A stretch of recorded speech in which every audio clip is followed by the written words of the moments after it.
hazır toya geleceğim efendim abi. Geliyor mu? O tanıyan ben onu. Sen ne tanıyorsun? Onu tanıyan. Yine tanıyan. Ayağım kayan oturdu onu. Kim ipin ağa öyle mi? Oha tanıyan ben onu tanıyan. Ha yiğitler. Arman. ho. Salam aleyküm efendim. Aleykümselam. Sağlıklı yiğitler. Oğlum Arman. Var var Hay tuvaleme. Toya başladınız mı? Allah. Hay kutlu olsun tuvaleme. Hava on olsun. Hava Hay efendim. tuvaleme yiğitler. Kırk görün yüzümü de deneme onlara. Ben mi? Hava.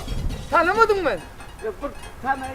Kırk görün yüzümü de hava. Hani fikirlerini tanımadın mı? Fikirler. Be fikirler sen bana ne mi? Bak.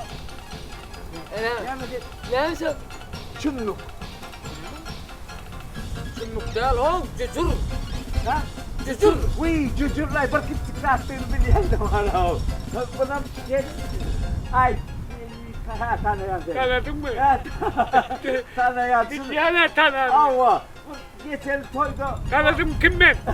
Tanıyan herif. O geçen toyda bile oldu. Allah. Oturduk yanında çay içtik. Allah. Ha? O kim ben? Ay yemeden. Kim? Ol dangatır. Tamam. Dangatır sen. Tanıtır değil mi? Dangatır ol sen. Yanında oturdun ha çay içip dangatır da sen. Tanıtır değil. Efendim ağa. Dangatır ol sen. Dangatır ha vay. Tanıtır değil o efendim ağa ben. Vay. Yine dangatır. Geçen yıl ben bir yardımda saklayana. Sonra 10 yıllar yardımda saklayanın hava. Sen dangatır. Ay sen 10 yıllar saklayabilmezsin yadında. Tanıtır değil mi? Dangatır ol sen. Bana ne o kenarı Hey. tanıyan? Dangatır ol. Sen oğlum tanıtır değil mi? O tanıtır değil mi? Go. Ay geçme ben o dangatır ben sen tanıyana dangatır ol sen o. Kim o tanıtır? Tanıtır ben köşemde de yok. Vay.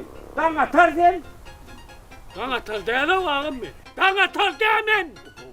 Ben tanıtır değil. Değil mi? Tanıtır Ne değil. diyeyim o diğer o. Değil o efendim ağam ben tanıtır değil. Go. Kim sen? Ben Günnok değil. Vii. Ay yardıma düştüler. Ay bir arası yarım sağa da ho. Dangatır. O zaman günlüğü ya da onun için ulu vakit durmak ne böyle ay. Dangatır günlüğü arası bir yarım sağa da ho. Ay dangatır onu oraya gelin. Günnok da We have good note.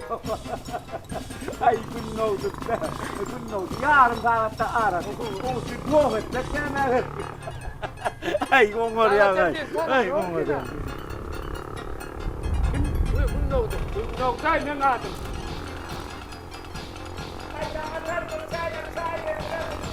Günnok da ağam. Vallahi ben atacak hakkım. Nasıl zor keklerle dinledim. Ben Günnok değil. Yemin.